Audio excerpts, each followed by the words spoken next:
The morning sun of the artificial star lit up the massive space station called Proxima 7.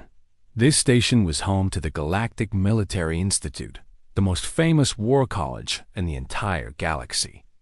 Students from hundreds of different alien species came here to learn how to fight, how to lead, and how to protect their worlds. Today was the first day of the new semester. The large lecture hall buzzed with excitement and noise. Students filled every seat, their different shapes and sizes making the room look like a strange rainbow of creatures. Some had 4 arms, others had scales that glittered like diamonds, and some floated in the air without touching the ground. Near the back corner of the room stood 2 humans. They looked small and plain compared to the alien students around them. The male human was named Tay. He wore a simple gray uniform and held a datapad in his hands. His face showed no emotion as he watched the alien students laugh and talk. Next to him stood Hai, a female human with kind eyes. She also wore a gray uniform and carried a folder filled with papers. The alien students barely noticed the 2 humans. Why would they? Humans were weak creatures. Everyone knew this. They had no claws, no armor on their skin, no poison, and no special powers. They were just soft beings who somehow managed to build spaceships and join the galactic community. A massive door at the front of the hall opened with a loud hiss. Professor Vormak entered the room. He was a Kralin, a species known for being fierce warriors. He stood over 3 meters tall, with 6 eyes arranged on his head and 4 powerful arms. His skin was thick like armor, and old battle scars covered his chest. Every student immediately went quiet and sat up straight. Professor Vormak had fought in more wars than most species had seen in their entire history. "Welcome to Advanced Combat Theory." Vormak's deep voice filled the hall. "You are here because you are the best warriors from your worlds. You will learn tactics, strategy, and the arts of war. But first, we must review the Galactic Warfare Accords." He pressed a button on his desk, and a holographic screen appeared in the air. Text floated in front of all the students, glowing bright blue. Vormak began reading through the rules that all galactic species agreed to follow during war. Limited bombardment. Protection of civilians. Honor in combat. Fair treatment of prisoners. Then he reached Section 7. Article 3. His voice grew serious as he read. Humanity is hereby banned from participating in any galactic military operations, peacekeeping forces, or sanctioned combat engagements. This ban is permanent and applies to all human forces, vessels, and personnel. For a moment, there was silence.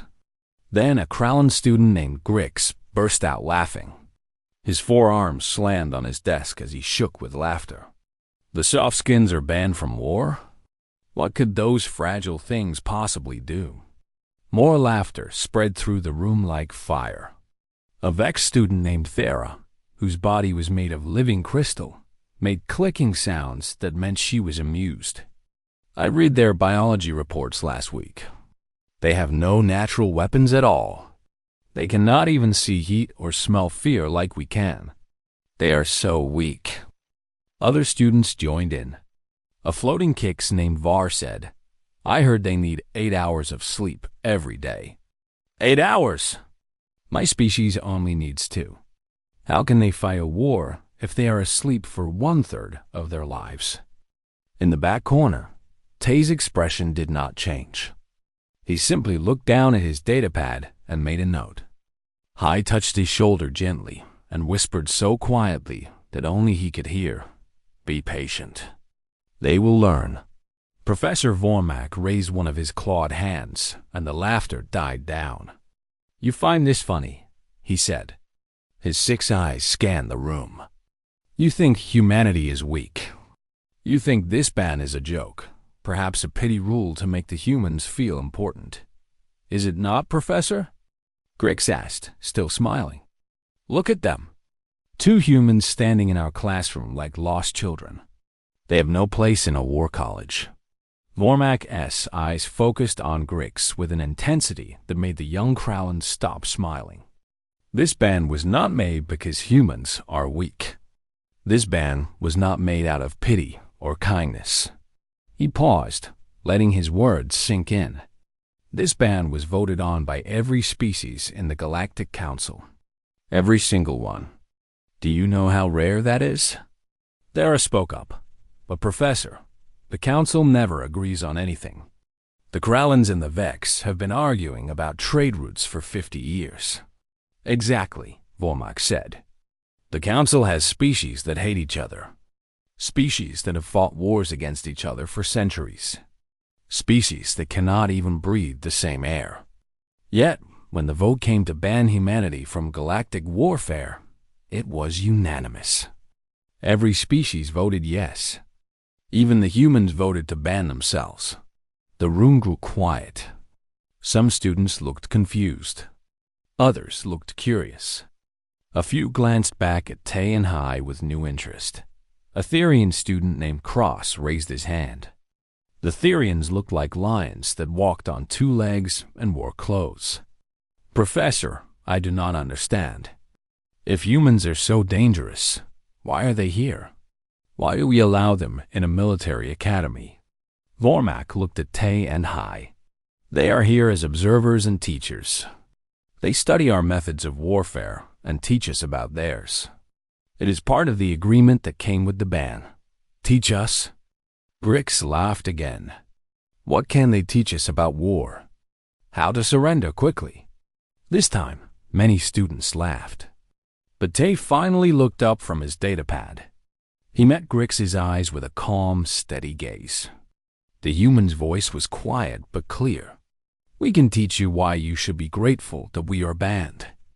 The laughter stopped. There was something in Tay's voice that made the students uncomfortable. It was not anger or pride. It was something else. Something that made the room feel colder. Hai stepped forward and spoke in her gentle voice. Professor Vormak has access to classified files. Files that explain why the ban exists. If you truly wish to understand, ask him to show you. But I warn you, some of what you see will stay with you forever. Vormak nodded slowly. The humans speak truth. The files exist. They are classified at the highest level. Most citizens of the galaxy will never see them. But you are military students. If you truly wish to know, I can show you. Cross looked at his fellow students, then back at the professor. We wish to know, Professor. We deserve to understand why our classmates are treated like weapons too dangerous to use. Vormak's scarred face showed something that might have been sadness. Very well. Come to my office tonight after your last class. But understand this, students. I have fought in 40 campaigns across 12 star systems. I have seen worlds burn and civilizations fall. I have led armies and watched friends die. His 6 eyes swept across every student in the room. And still, when I voted to ban humanity from warfare, my hands were shaking. Think about that before you come to my office tonight. The professor turned off the holographic screen and began his lecture on tactical formations. But none of the students could focus properly. They all kept glancing at the 2 humans standing quietly in the corner, wondering what secrets could make a warrior like Vormak afraid. Tay and Hai stood in silence, their faces showing nothing. But both of them knew that tonight, everything would change for these young alien warriors. Tonight, they would learn the truth about humanity. And that truth was written in blood across thousands of years of history. 3 weeks passed since that first day at the Galactic Military Institute. The alien students attended their classes, learning about weapons, tactics, and battle strategies. They practiced in combat simulators and studied famous wars from across the galaxy. Every day, they grew stronger and smarter. And every day, Tay and Hai attended the classes as observers.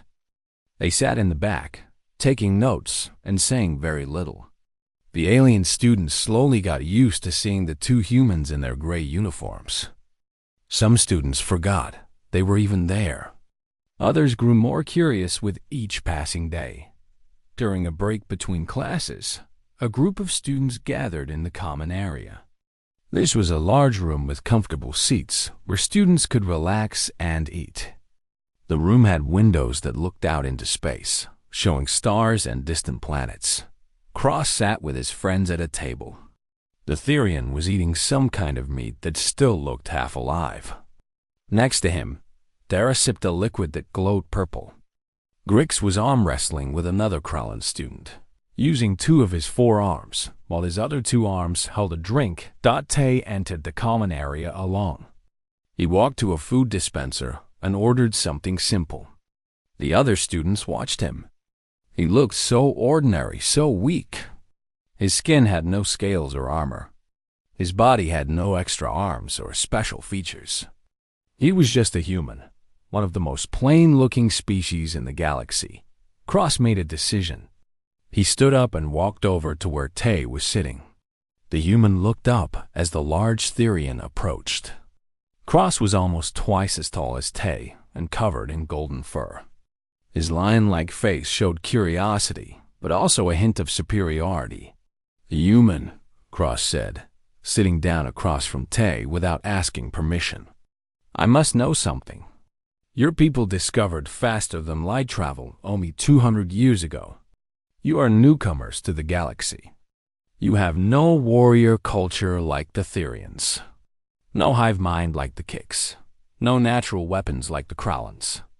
So tell me, why would the Council fear you in war? What could you possibly have done?" Other students noticed the conversation. They moved closer, wanting to hear.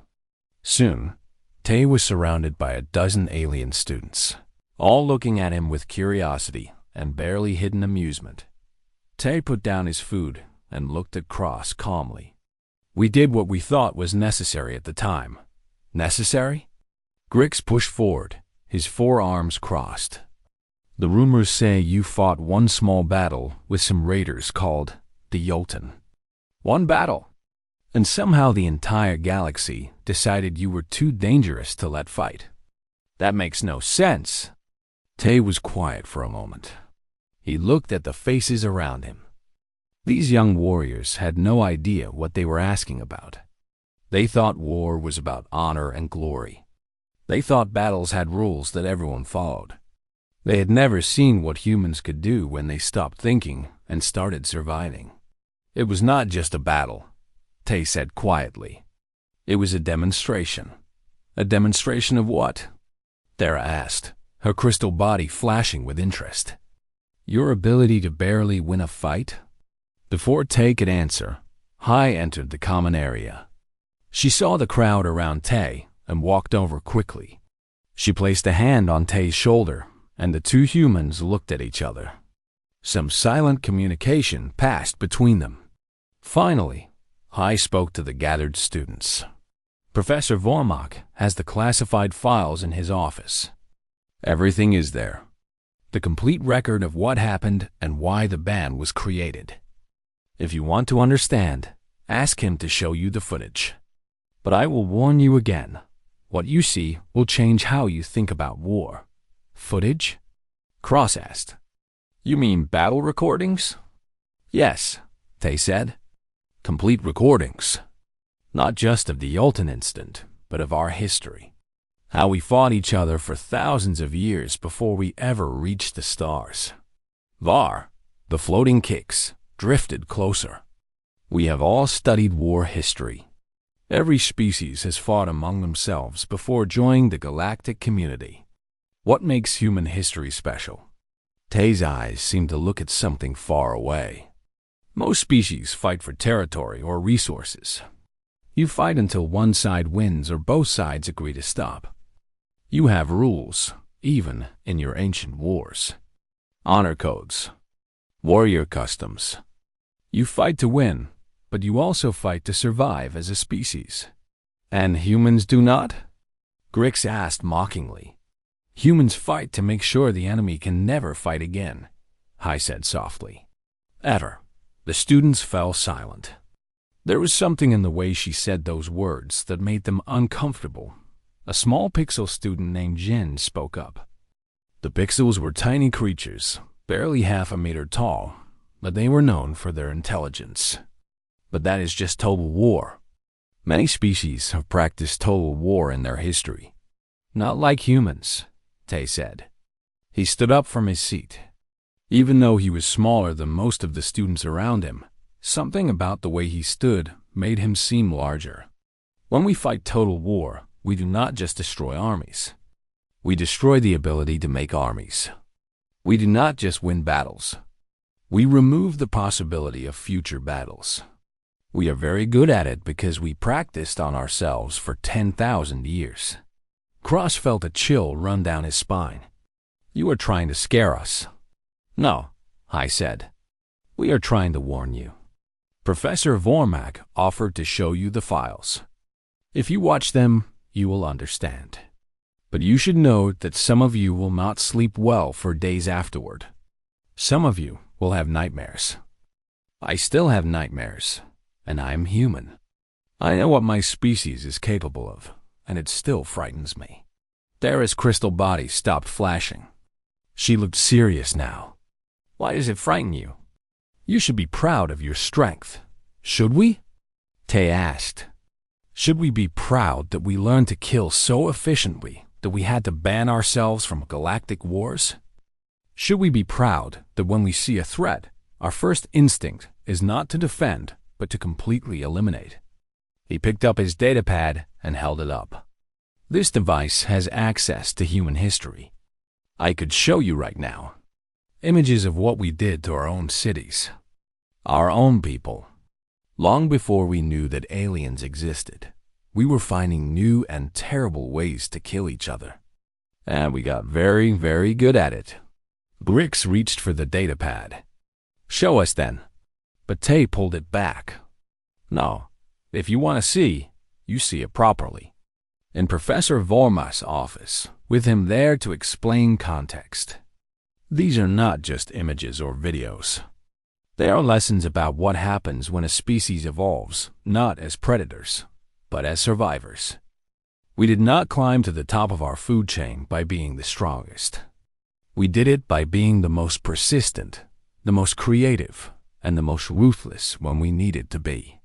I nodded. Every species here evolved with natural advantages. Strength, speed, armor, venom, telepathy. Humans evolved with none of that. We only had our minds and our ability to work together. So we learned to make tools. We learned to plan. We learned to turn everything around us into a weapon. And most importantly, we learned that the only way to survive was to make sure our enemies could not come back. The students looked at each other. The common area, which had been noisy and cheerful just minutes ago, was now quiet and tense. Cross made his decision. Then, we will go to Professor Vormak's office tonight. All of us. He looked around at his fellow students. We came to this academy to learn about war. If humanity is too dangerous to fight alongside us, we need to understand why. The other students nodded in agreement. One by one, they each made the same choice. Tay and Hai watched them. Tay's face showed sadness, while Hai's eyes were full of sympathy. You do not have to do this, Hai said gently. You can take our word for it and move on with your studies. No, Thera said firmly. Cross is right. We need to see for ourselves. Very well, Tay said. He looked at each student carefully. But remember, we warned you. What you are about to learn cannot be unlearned. Once you see what humanity is capable of, you will understand why we accepted the ban without argument. You will understand why we never want to fight in galactic wars. Not because we are afraid of losing. Because we are afraid of winning. That evening, as the artificial sun set on Proxima 7, a group of 15 students walked through the quiet corridors toward Professor Vormak's office. They talked among themselves, some excited, some nervous, but all curious. Behind them, at a distance, Tay and Hai followed silently. They knew what was coming. They had both seen the footage before. It never got easier to watch. It never stopped being horrifying. But perhaps these young warriors needed to see it. Perhaps the galaxy needed to remember why humanity was banned. Not as an insult, but as a mercy to everyone. Professor Vormash's office was large and dark. The walls were covered with weapons from different wars and planets. Trophies from battles fought long ago. Medals and honors from a lifetime of military service. The students filed in quietly, finding places to sit on the floor and on the few chairs available. The massive Krallen professor stood near his desk, his 6 eyes watching each student enter. Tay and Hai entered last. They stood against the back wall, away from the others. Their faces showed no emotion, but their eyes held deep sadness. When everyone was seated, Professor Vormack spoke. His deep voice filled the room. You have come here asking to see classified files. Files that show why humanity is banned from galactic warfare. Before I show you, I will ask one final time. Are you certain you wish to see this? Yes, Professor, Cross said firmly. The other students nodded. Vo Mac looked at them for a long moment. Then he sighed, a sound like rocks grinding together. Very well, but understand this. What you are about to see is classified level Omega. Only military commanders and council members have clearance to view these files. I am showing you because you asked, and because you are future military leaders. But you must never speak of the specific details to anyone outside this room. Do you understand? We understand, Professor, the students said together. Vormack turned to his desk and pressed several buttons. The lights in the room dimmed even more. A large holographic screen appeared in the air in front of them. Text appeared on the screen. Human conflict history. Pre-contact archive. Classified level Omega. We will begin with humanity's own history, Vormack said. Before they knew other species existed. Before they reached the stars. When they only had each other to fight. The first image appeared. It showed human soldiers in a trench. The trench was filled with mud and water. Dead bodies floated in the water. The soldiers looked sick and tired. Their eyes were empty. This is from what humans call World War I, Vormack explained. Fought on their home planet Earth, approximately 350 years ago. Millions of humans died in this war. They used poison gas, explosives, and machine guns. They dug into the ground and fought over tiny pieces of land for years. The students watched, some with interest, some with confusion. Wars like this were ancient history for most species. Primitive weapons and simple tactics, but then the footage changed. Cities burning. Explosives falling from the sky. Buildings collapsing. Civilians running and screaming. World War II, Vormack said quietly. Fought only 20 years after the First World War ended. This war killed over 60 million humans. They bombed entire cities, trying to break the enemy's will to fight. Women, children, elderly, all were targets. Grix leaned forward. But, Professor, civilian casualties happen in all wars.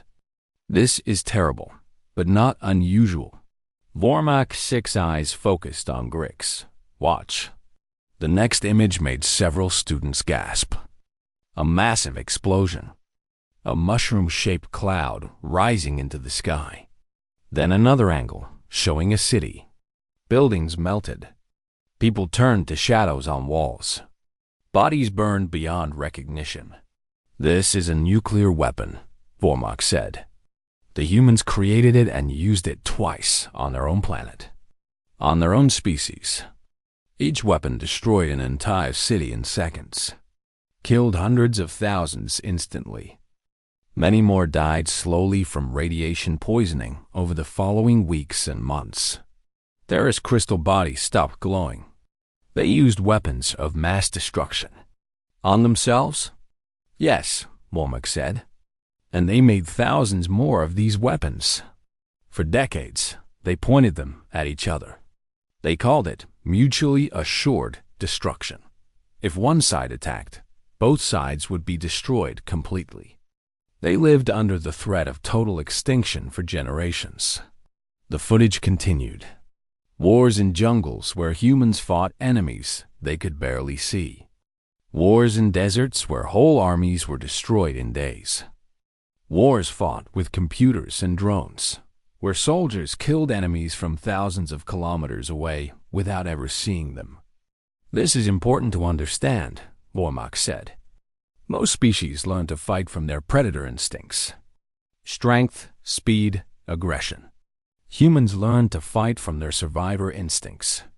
Strategy, deception, overwhelming force. They do not fight to prove they are strong. They fight to ensure they stay alive. A Vex student named Rick spoke up. Professor, these are old wars. Surely modern humans have evolved beyond this? Have they? Womack asked. He pressed another button. Now we come to the Yolton incident. This happened 23 galactic cycles ago. Only 23 years. Many of you were alive when this occurred. The holographic screen changed. It now showed a space view of a planet. Beautiful. Green and blue. Clouds swirling in the atmosphere. This is the human colony world New Bizon, Womack said. Population 40,000. Families, farmers, teachers, children. A peaceful colony on the edge of the galaxy. The peaceful image changed. Ships appeared in orbit. Dozens of them. Dark and aggressive-looking vessels. The Yolton Horde, Womack continued. Raiders who had terrorized the Outer Rim for 200 years. They attacked New Bizon without warning. The students watched as the Yolton ships bombarded the planet. Cities burned. The students could see small figures running, trying to escape. They felt anger at the Yolton. This was wrong. This was dishonorable. The colony sent distress signals, Womack said. The nearest galactic peacekeeping force was 3 weeks away. The Yolton killed 3,000 colonists in the first day. They took supplies, destroyed buildings, and prepared to take prisoners as slaves. Cross growled. The Yolton were animals. Everyone knows this. Yes, Womack agreed. But watch what happened next. 3 ships appeared on the screen. They jumped out of faster-than-light travel near the planet. The ships were sleek and dark. Text appeared identifying them. Human Defense Force ships Seoul, Incheon, and Gwangju. 3 ships, Grick said. Against 40 Yolton vessels? The humans should have waited for reinforcements. That is what any other species would have done, Womack said. But humans do not think like other species. Not when their people are dying. The footage showed the battle. But it was not like any battle the students had ever studied. The human ships did not charge in bravely. They did not try to match the Yolton fleet in direct combat. Instead, they did something different. The Soul released thousands of tiny objects. The students watched as these small drones spread out like a swarm of insects. Each drone flew toward a different Yolton ship. When they reached the ships, they attached to the hulls and exploded. But these were not normal explosions. They were precise, targeted. Each one destroyed a specific system. Weapons offline. Shields failing. Engines damaged. The Incheon did something even stranger. It broadcast some kind of signal. The Yolton ships started sending confused messages to each other. They began firing at their own allies. Chaos spread through the fleet. The Gwangju launched simple metal rods. Just tungsten metal, accelerated to incredible speeds. No explosives. No warheads. Just mass and velocity. The rods punched through Yolton ships like they were paper. Entire vessels split in half. 17 minutes, Womack said quietly. In 17 minutes, the Yolton Horde fleet was destroyed or crippled. 3 human ships against 40 Yolton vessels. 17 minutes. The students stared in shock. This was not how battles worked. Where was the honor? Where were the rules? But the footage was not over. A human face appeared on the screen. A captain named Day. He looked calm. Too calm. His voice was steady as he broadcast a message to the surviving Yolton ships. "You came to our world," Day said in the recording. "You killed our families. You attacked civilians who had done nothing to you. We will now show you the price of that mistake." What happened next made several students feel sick. The human ships did not just destroy the Yolton fleet. They hunted down every survivor. They disabled escape pods and captured them. They boarded damaged ships and took all their data. Computer files, navigation records, every piece of information. Over the next 6 days, Vormak said, his voice hard, these 3 human ships tracked down every single Yolton base in the sector. 37 locations, supply depots, command centers, repair stations, hiding places that the Yolton had used for 2 centuries.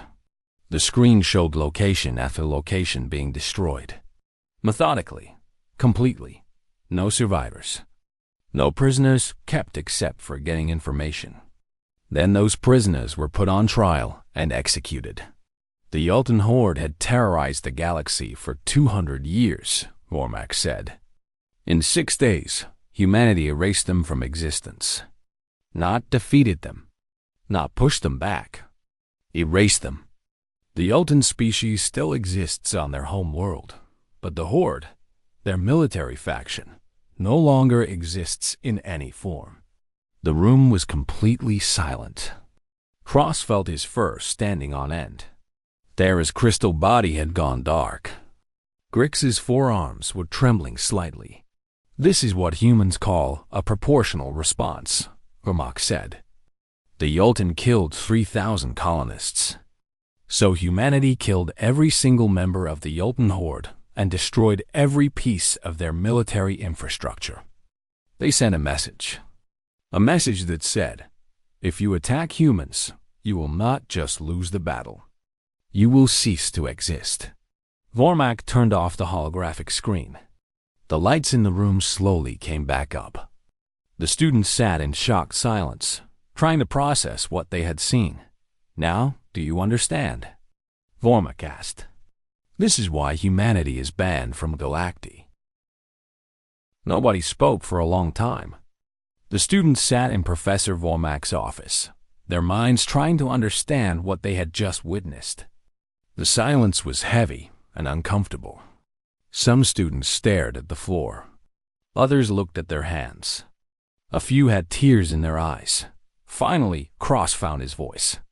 It came out as a whisper. They destroyed an entire faction over one attack? That is not war. That is extinction. Professor Vormak nodded slowly. The Yolton killed 3,000 human colonists. By human standards, that demanded the complete removal of the threat. No negotiation. No mercy. No second chances. They call this proportional response. Proportional? Thera's voice cracked. Her crystal body flickered weakly. How is total annihilation proportional to anything? To humans, it is perfectly proportional, a new voice said from the doorway. Everyone turned. Tay and Hai had been so quiet that most students had forgotten they were there. Now Tay stepped forward into the dim light. His face looked tired and sad. Tay continued speaking. Every species in this room evolved with natural predators or as predators yourselves. You have instincts for combat built into your DNA. Sharp claws, strong bodies, group tactics. When you fight, it feels natural. When you win, you feel satisfied. When you lose, you accept it and prepare for next time. He paused, looking at each student. Humans are different. We are not predators. We are not even very good prey animals. We are survivors.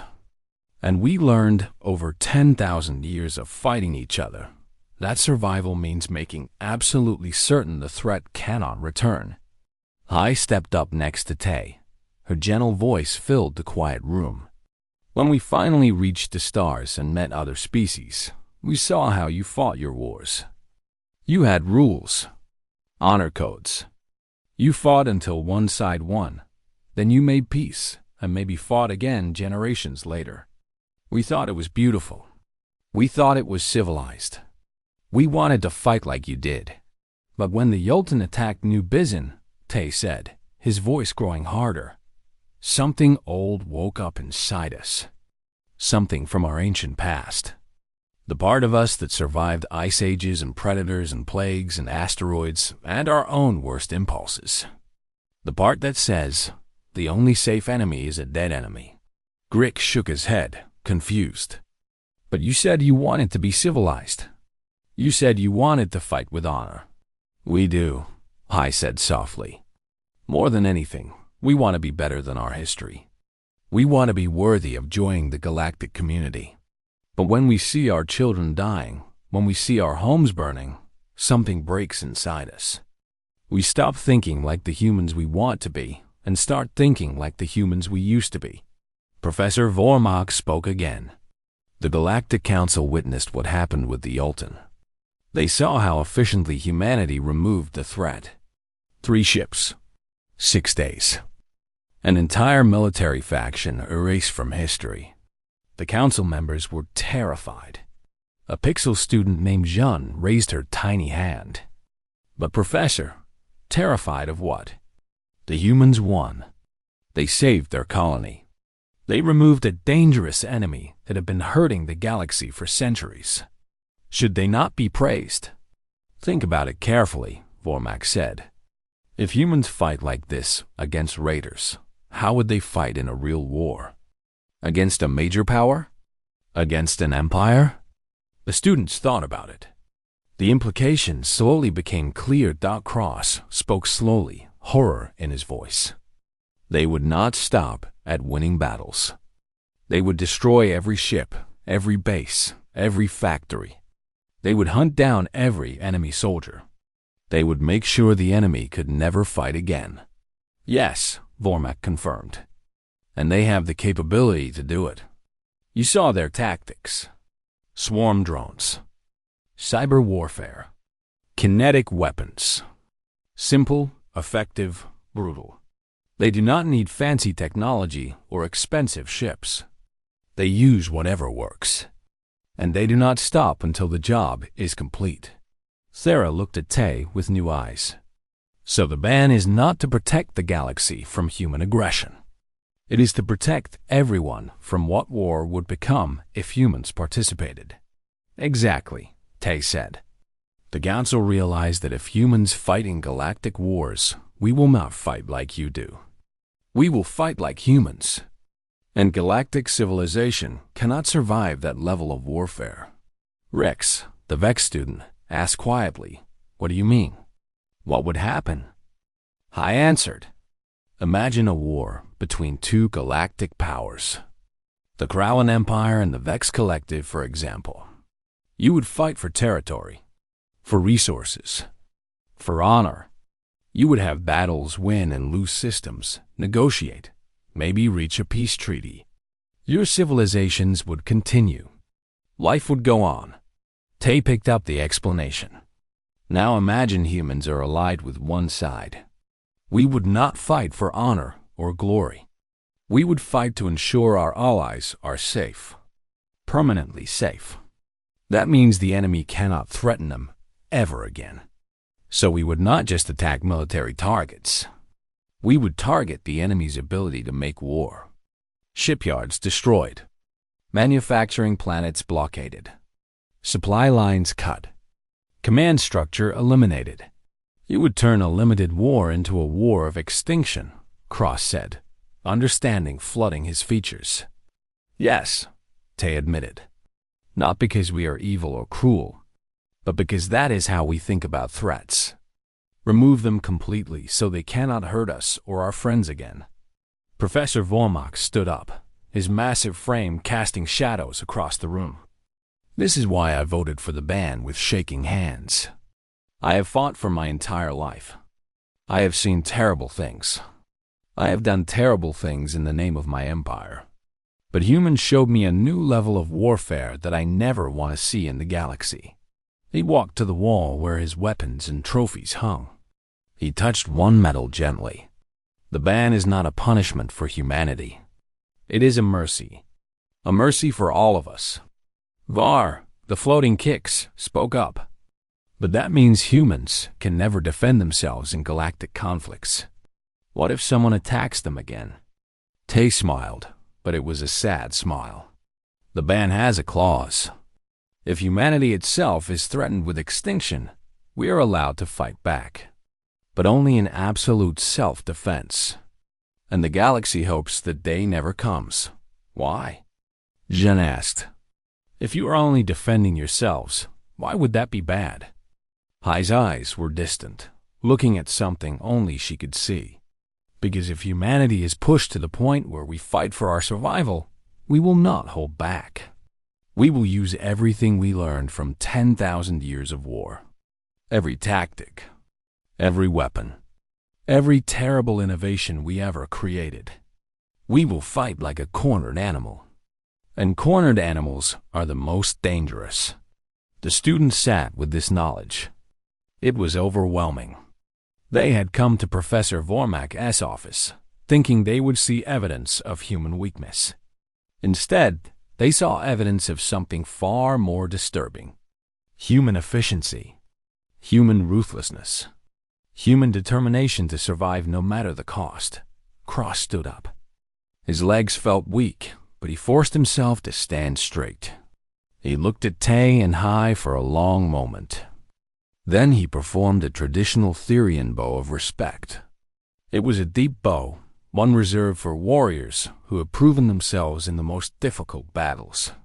I apologize, Cross said formally. I mocked what I did not understand. I made jokes about your species without knowing the truth. I was wrong. Forgive me. One by one, other students stood. Each performed their species gesture of respect. Grix lowered all four of his arms in the Krallen sign of submission. Thera dimmed her crystal body in the Vex way of showing humility. Even small Zhen floated down to the ground and touched her forehead, the highest honor a pixel could give. Tay and Hai stood quietly, accepting the gestures with grace. But they did not smile or look proud. They looked sad, almost ashamed. Thank you, Tay said quietly. But please understand, we are not proud of what you saw. We are not happy to be efficient killers. Every human wishes we could be more like you. We wish we could fight with honor and then make peace. We wish we had not learned these terrible lessons from our history. I added, that is why we are here. Not just to teach you about human warfare, but to learn from you. To study your limited warfare, your honor codes, your ability to fight and then forgive. We hope that one day, maybe in a few generations, humans can change. We can evolve beyond our survival instincts and become truly civilized. Professor Vormak placed a heavy hand on Tay's shoulder. You are already more civilized than you know. You recognized what you are and you banned yourselves. No other species in galactic history has ever done that. You looked at your own nature and said, this is too dangerous. That takes wisdom and courage that most species never achieve. Thera stepped forward hesitantly. Can I ask a question? Of course, Hai said. Will humans ever be allowed to fight alongside us? In the future? Tay and Hai looked at each other. A silent conversation passed between them. Finally, Tay answered. Perhaps. When we have evolved beyond our nature. When we can wage war without becoming the monsters that our history created. When we can fight a battle and not feel the need to turn it into a campaign of total destruction. He paused. But that will take time. Generations, probably. Maybe longer. And until then, Thera asked. Hai answered softly. Until then, we watch. We learn. We teach. And we remember why the ban exists. Not as a punishment, but as a protection. For everyone? The students filed out of Professor Vormak's office slowly. They walked in silence through the corridors of the academy. Nobody felt like talking. They all had too much to think about, too much to process. That night, many students did not sleep well. The days following the viewing of the classified footage were strange at the Galactic Military Institute. The students who had seen the files walked through the corridors differently. They carried themselves with a new seriousness. Their jokes about combat fell hollow now. Their pride in their warrior heritage seemed smaller somehow. Word spread quickly through the academy. Students who had not seen the footage asked those who had, but those who witnessed it did not want to talk about the details. They would shake their heads and say things like, "You would have to see it yourself," or "I cannot describe it properly."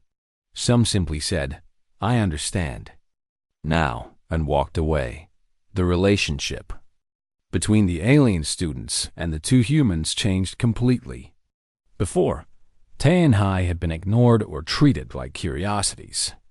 Now, students nodded respectfully when they passed. Some even asked the humans questions about military history and tactics. But the questions were different now. More careful. More respectful. 1 week after viewing the footage, Cross approached Tae in the common area. The Therian sat down across from the human, his lion-like face serious. "I have been thinking," Cross said carefully, "about what I saw, about what it means." Tae looked up from his datapad. "And what conclusion have you reached?" "I think I understand now why the ban exists," Cross said. "It is not about power. It is about philosophy. We fight to win. You fight to survive. Those are very different things." Tae nodded. "Yes, that is a good way to think about it." Cross hesitated, then asked the question that had been bothering him. "Do you think humans will ever change? Will you ever be able to fight like we do? With limits and honor?" Tae was quiet for a moment. He put down his datapad and looked directly across. "I do not know. I hope so. Every human hopes so. But change is slow. Evolution takes time. For now, we must accept what we are and make the best choices we can." "The choice to ban yourselves," Cross said. "Yes, the choice to ban ourselves." Tae's eyes showed deep sadness. "It is not the choice we wanted to make, but it was the right choice. For everyone." Across the room, Thera was having a similar conversation with Hai. The crystal-bodied Vex seemed troubled. "I have been reading human literature," Thera said. "Stories from your world. Many of them are about war. About heroes who fight with honor and courage." "Yes," Hai said gently. "We write many stories about the warriors we wish we could be. But you also write stories about the warriors you actually are," Thera continued. "Dark stories. Stories about soldiers who do terrible things, who lose their humanity in war, who cannot come home because of what they have seen and done." Hai nodded slowly. "Those stories are important too. They remind us of the cost of war. Not just lives lost, but souls damaged, innocence destroyed. The terrible things that happen when civilized people become uncivilized. Is that what frightens you?" Thera asked. "Not that you will lose battles, but that you will lose yourselves?" "Yes," Hai said simply. "That is exactly what frightens us." In his office, Professor Vormak was writing a report for the Galactic Council. He wrote about the students' reaction to the footage. He wrote about how their understanding had changed. He recommended that all future military academy students be shown the same files. Not to shame humanity, but to help everyone understand the true nature of war. As he wrote, he thought about his own reaction when he first saw the footage 20 years ago. He had been a younger warrior then, confident and proud. The footage had broken something in him. For weeks afterward, he had questioned everything he thought he knew about combat and honor, but it had also made him a better commander. He fought smarter now, more carefully. He thought about the long-term consequences of his actions. He tried to end conflicts quickly and with minimal casualties, because he had seen what happened when war was taken to its ultimate conclusion. He had seen the human way, and he never wanted galactic warfare to become like that. A soft knock on his door interrupted his thoughts. "Enter," he called. Tay stepped into the office. "Professor, do you have a moment?" "Of course. Sit." Tay sat down in the chair across from Wormak's desk. For a moment, neither spoke. Then Tay asked, "Do you regret showing them the footage?" Wormak considered the question carefully. No, they needed to see it. They were treating the ban as a joke. Now they understand. That understanding will make them better officers when they graduate. Some of them are having nightmares, Tay said quietly. "I know. I had nightmares too when I first saw it." Wormak leaned back in his chair. But nightmares fade. Understanding remains. They will carry this knowledge with them for the rest of their lives. When they command fleets or lead armies, they will remember what they saw. They will fight more carefully, end wars more quickly. That will save lives. Tay smiled slightly. "You sound like you were trying to convince yourself." Wormak's 6 eyes focused on the human. "Perhaps I am. It is difficult, showing young warriors that war is not glorious, that it is not about honor and courage, that at its core, war is about survival and death and terrible choices. But it is necessary," Tay said. "The truth is always necessary, even when it hurts." "Yes," Wormak agreed. "Even when it hurts." Months passed. The students continued their training. They learned tactics and strategy. They practiced in simulators and studied famous battles. But something had changed in how they approached their studies. They were more serious now, more thoughtful. They asked deeper questions about why wars started and how they could be prevented. And whenever a discussion came up about humanity or the ban, nobody laughed anymore. Nobody made jokes.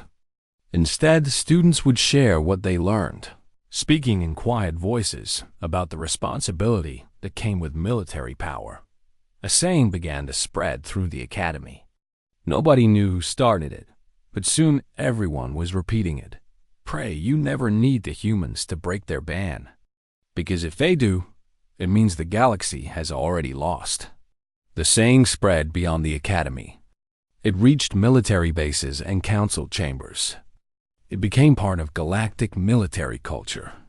A reminder, a warning, a hope that things would never get so bad that humanity had to fight. Years passed. The students graduated and went on to serve in their various military forces. They became captains and commanders and generals. And every single one of them remembered what they saw in Professor Wormak's office. They remembered the footage. They remembered the lessons. Cross became a commander in the Therian defense fleet. He was known for his careful tactics and his reluctance to commit to unnecessary battles. When asked why he was so cautious, he would say, "I learned from the best teachers. I learned from humans." Thera joined the Vex diplomatic corps. She worked to prevent conflicts before they started. She negotiated peace treaties and settled disputes. She saved thousands of lives by stopping wars before they began. When honored for her work, she said, "I learned that the best victory is the war that never happens." Grick surprised everyone by becoming a military historian. He studied conflicts across the galaxy, analyzing what worked and what failed. He wrote several books that became required reading at military academies. In every book, he included a chapter about humanity and the ban. He ended each chapter with the same words: "We must never forget why the ban exists." Tay and Hai continued their work at the academy. Year after year, they attended classes and observed students. When new students made jokes about the human band, they would say nothing. They would wait. Eventually, those students would ask to see the footage. And the cycle would repeat, but slowly, gradually, something was changing in human culture too. As generations passed, humans who grew up after the band started to think differently about war. They learned about honor and limited warfare from the other species. They studied the galactic way of fighting. They began to internalize these lessons. Young humans would ask Tay and Hai, why did our ancestors fight so terribly? Why could they not fight with honor like the other species? And Tay and Hai would explain about survival and evolution and learned behavior. They would explain that their ancestors did what they thought was necessary, that humanity could choose to be different, could choose to evolve. We are not bound by our history, Hai would say. We can learn. We can change. We can become better. But it takes time, Tay would add. And we must never forget what we were, even as we try to become something better. 50 years after the Jotun incident, a proposal came before the Galactic Council. The Krallen Empire suggested that humanity might be ready to participate in limited peacekeeping operations, under strict supervision, with clear rules of engagement. The council debated for months. They reviewed the files. They consulted with military advisors. They spoke with humans who had been born after the ban. Finally, they voted. The result was close, but the decision was to maintain the ban. Not forever, the council said. But not yet. Humanity had made progress, but the galaxy was not ready to take the risk. When the decision was announced, most humans felt relieved. They knew they had changed, but they also knew the fear was reasonable. They accepted the continued ban with dignity. Tay, now an old man, watched the announcement from his quarters at the academy. I sat next to him, her hair gray now, but her eyes still kind. Disappointed? She asked. No, Tay said. Understanding. The galaxy needs more time to trust us. We need more time to trust ourselves. Do you think it will ever happen?